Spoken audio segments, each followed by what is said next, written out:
We're the Smashnut family, and this is our Stollery story.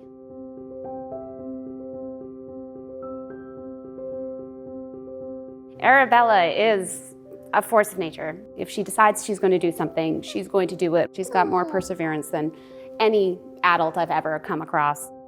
Arabella was born 7 weeks early as a twin, but when they were born, we were rushed to the Royal Alex for my own heart problems.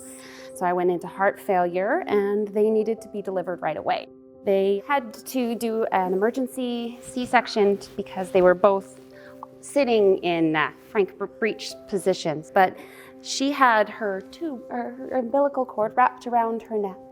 We were all separated right after birth. They went into their own separate NICUs, one at the Royal Alex in Edmonton, and Arabella got sent to the Stollery NICU right away. At 36 hours old, she went down and got her G-tube surgery done, and we were really hopeful that that would not only decrease the air that was in her stomach, but also give us an opportunity to feed, knowing that her lip and her palate were very cleft and that oral feeding wasn't going to be something she'd be able to do right away. So after months of us trying to put all these different feeding tube combinations to get her to feed past the blockage, she just wouldn't let us through. So they put her back into surgery for the J-tube, which feeds directly into the jejunum portion of her intestines. And over a series of 4 or 5 more months, we got her off of the IV feeds and onto real milk feeds like every other kid, just through a tube, of course.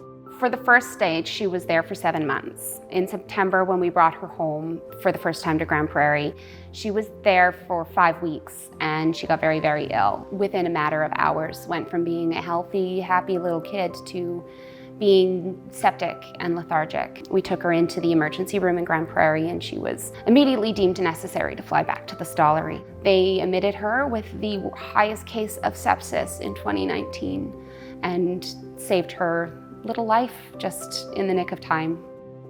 Being admitted into the Stollery is both fear and relief, but you know that you're at the Stollery and you can walk through those halls like you're in your own home, and the people walking through them with you are there with you. And that feeling takes so much of the fear away.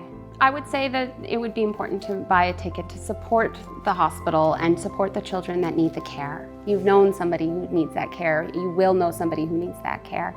And buying a ticket for the lottery allows that to be something that they can use in the future when they need to walk those halls themselves. Be mighty.